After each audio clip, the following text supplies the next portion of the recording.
जय हिंद साथियों। तो जैसे कि बिहार पुलिस कांस्टेबल एग्ज़ाम के लिए हिस्ट्री जीके का प्रैक्टिस सेट चालू किए थे, जिसमें से 2 क्लास को हम लोगों ने ऑलरेडी कवर कर चुका है।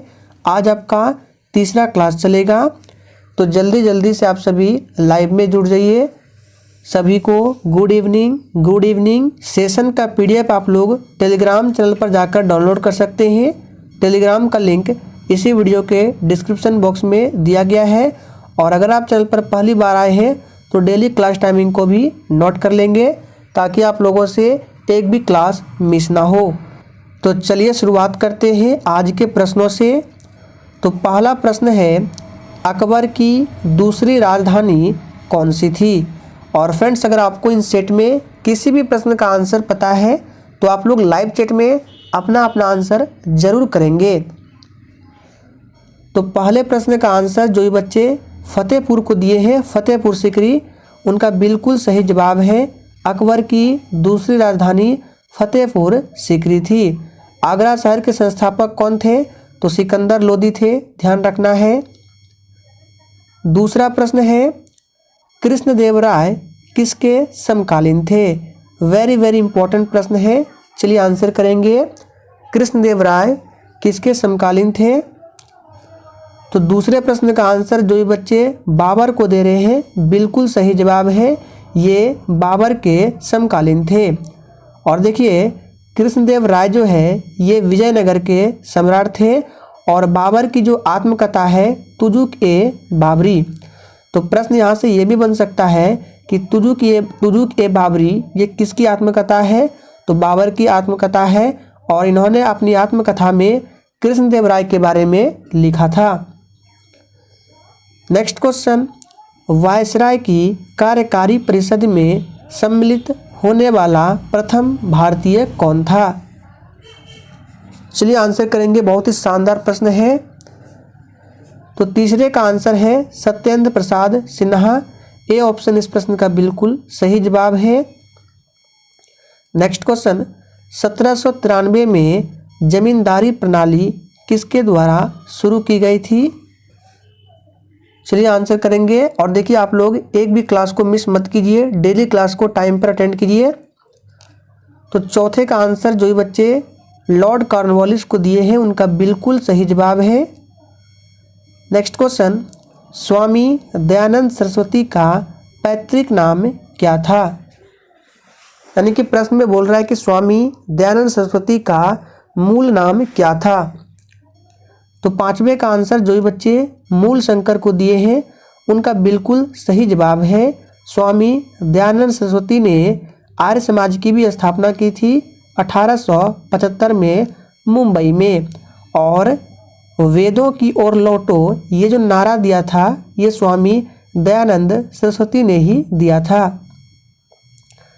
अगला प्रश्न है, जालियांवाला बाग हत्याकांड, जिसे अमृतसर नरसंहार के रूप में भी जाना जाता है, ये पंजाब के अमृतसर के जालियांबाग में तिथि हुआ था, यानी किस तारीख को हुआ था? तो देखिए, इस प्रश्न को हमने बहुत बार प्रैक्टिस सेट में डिस्कस किया है कि जालियांवाला बाग हत्याकांड पंजाब के अमृतसर में हुआ था। कब? तो 13 अप्रैल 1919 को। तो ये ऑप्शन जो ये बच्चे दिए हैं, उनका बिल्कुल सही जवाब है। नेक्स्ट क्वेश्चन, निम्नलिखित में से किसने पहली बार भगवद गीता का अंग्रेजी में अनुवाद किया था? चलिए आप सभी 7वें के लिए आंसर करेंगे। और देखिए, प्रत्येक स्टूडेंट को लाइव चैट में आंसर देना है। तो भगवद गीता का अंग्रेजी में अनुवाद किया था चार्ल्स विल्किंस। सी ऑप्शन जो ही बच्चे दिए हैं लाइव चैट में, उनका बिल्कुल सही जवाब है। नेक्स्ट क्वेश्चन, असहयोग आंदोलन कब से कब तक चलाया गया था? तो देखिए, असहयोग आंदोलन जो है सितंबर 1920 से फरवरी 1922 तक। तो बी ऑप्शन जो ही बच्चे दिए हैं, उनका बिल्कुल सही जवाब है। नेक्स्ट क्वेश्चन, निम्नलिखित में से कौन बंगाल का अंतिम गवर्नर जनरल था? चलिए आप सभी 9 के लिए फटाफट से आंसर करेंगे। और देखिए, हम लोग इसी तरह से धीरे धीरे पूरे हिस्ट्री को कवर कर लेंगे। उसके बाद हम लोग साइंस के प्रैक्टिस सेट को स्टार्ट करेंगे। तो इसलिए अगर आप लोग चैनल पर पहली बार आए हैं तो आप लोग चैनल को सब्सक्राइब करके साथ में बेल आइकन को ज़रूर प्रेस कर लें, ताकि आप लोगों से एक भी इम्पोर्टेंट सेशन मिस ना हो। तो इसका सही जवाब होगा विलियम बेंटिक, ध्यान रखना है। और विलियम बेंटिक जो है ये भारत के प्रथम गवर्नर जनरल थे।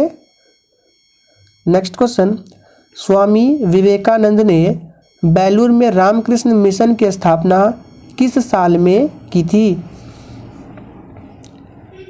तो 10वें नंबर का आंसर क्या होगा? सी ऑप्शन 1897 में। नेक्स्ट क्वेश्चन, निम्नलिखित में से कौन सा गवर्नर जनरल स्वयं को बंगाल टाइगर कहता था?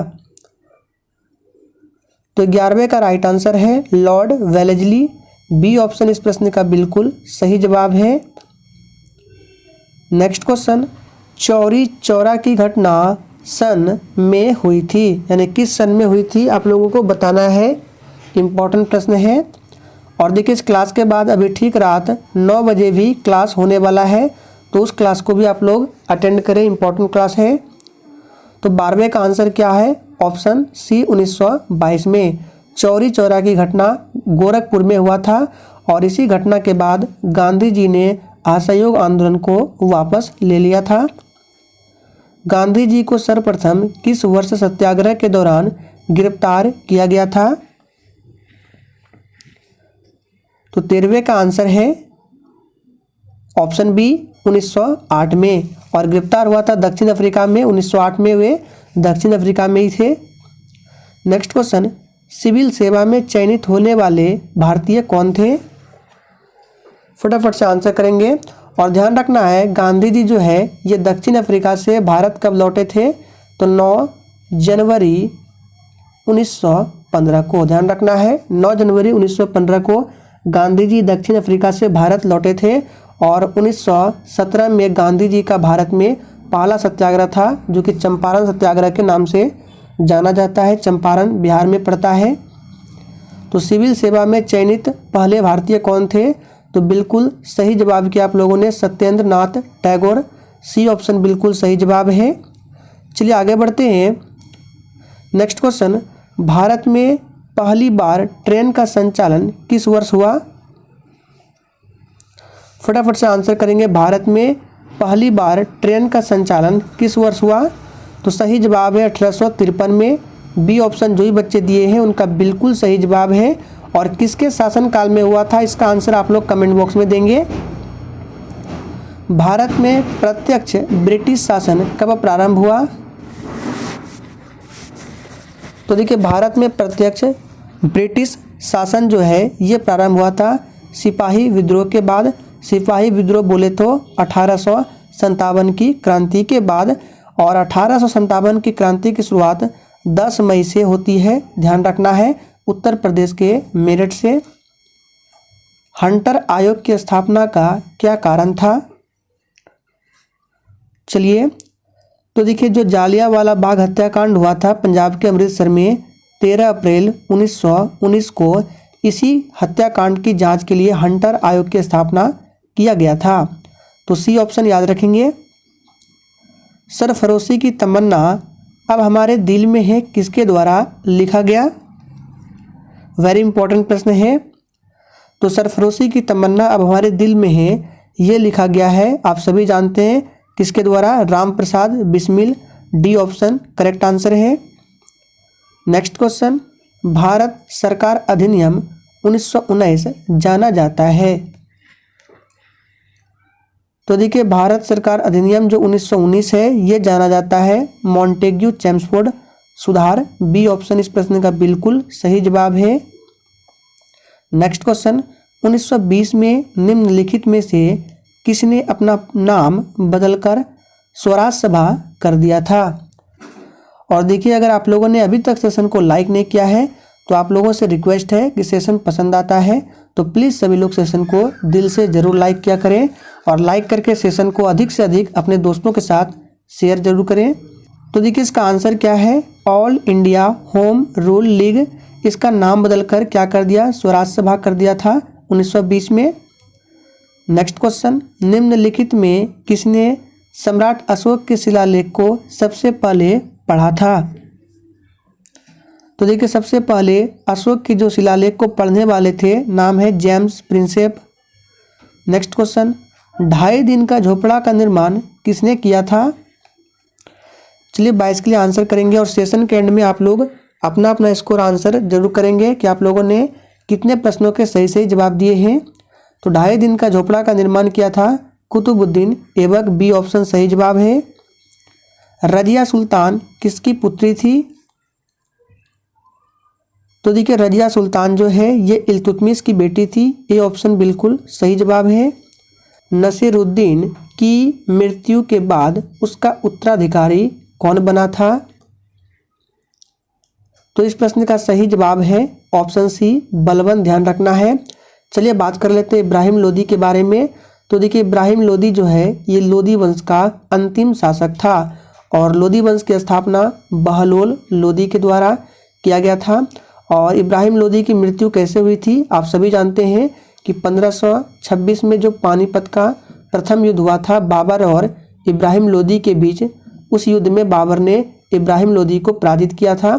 और लोदी वंश के बाद कौन सा वंश था? तो मुगल वंश, याद रखना है। तो इस तरह से प्रश्न पूछा जाता है कि मुगल वंश की स्थापना किसके द्वारा किया गया था? तो बाबर के द्वारा, ध्यान रखना है। औरंगजेब का उत्तराधिकारी कौन था? तो देखिए औरंगजेब का उत्तराधिकारी कौन था? सही जवाब है बहादुर शाह। नेक्स्ट क्वेश्चन, पानीपत की दूसरी लड़ाई किनके बीच हुई थी? तो बात करें पानीपत की दूसरी लड़ाई जो है ये अकबर और हेमू के बीच हुई थी, बी ऑप्शन बिल्कुल सही जवाब है। पानीपत की दूसरी लड़ाई कब हुई थी? तो 1556 में, पहला युद्ध हुआ था 1526 में और तीसरा 1761 में होता है, सभी को ध्यान रखना है। यात्री इब्न बतूता किसके शासनकाल में भारत आया था? और देखिए अभी तक आप लोगों ने सेशन को लाइक नहीं किया है तो प्लीज़ आप सभी से रिक्वेस्ट है, जितने भी लोग सेशन को देख रहे हैं पसंद आता है तो लाइक ज़रूर करें। तो यात्री इब्न बतूता जो है ये आया था किसके शासनकाल में? इसका सही जवाब है 27 का आंसर क्या होगा? ऑप्शन ए मोहम्मद बिन तुगलक, ध्यान रखना है। नेक्स्ट क्वेश्चन, सूफी परंपरा में पीर का आशय क्या होता है? तो देखिए सूफी परंपरा में पीर का आशय होता है सूफियों का गुरु, ए ऑप्शन जो भी बच्चे दिए उनका बिल्कुल सही जवाब है। नेक्स्ट क्वेश्चन, दिल्ली के पुराने किले का निर्माण किसने कराया था? चलिए 29 के लिए आंसर करेंगे। तो ये कराया था किसने? हुमायूं ने, ए ऑप्शन बिल्कुल सही जवाब है। नेक्स्ट क्वेश्चन, अकबर ने पंचमहल का निर्माण कहाँ किया था? तो देखिए अकबर ने पंचमहल का निर्माण किया था कहाँ पर? इसका सही जवाब है फतेहपुर सीकरी, बी ऑप्शन बिल्कुल सही जवाब है। और अकबर का मकबरा कहाँ है? तो सिकंदरा में है, ध्यान रखना है, पूछा जाता है। बाबर का मकबरा काबुल में है। नेक्स्ट क्वेश्चन, प्रसिद्ध संगीतकार तानसेन और बैजू बावरा किसके शासनकाल में थे? तो प्रसिद्ध संगीतकार तानसेन और बैजू बावरा जो है ये थे अकबर के शासन काल में। चलिए आप लोग कमेंट करके बताएंगे कि तानसेन का मूल नाम क्या था। शिवाजी के गुरु कौन थे? चलिए 32 के लिए आंसर करेंगे और जो प्रश्न आपसे पूछते हैं उसका आंसर आप लोग कमेंट बॉक्स में देने का प्रयास जरूर करें। तो शिवाजी के गुरु आप सभी जानते हैं रामदास, बी ऑप्शन बिल्कुल सही जवाब है। तो फ्रेंड्स आज के सेशन में हम लोगों ने हिस्ट्री जीके से 32 प्रश्नों को कवर किया। इसी के साथ तीसरा प्रैक्टिस सेट यहीं पर समाप्त होता है।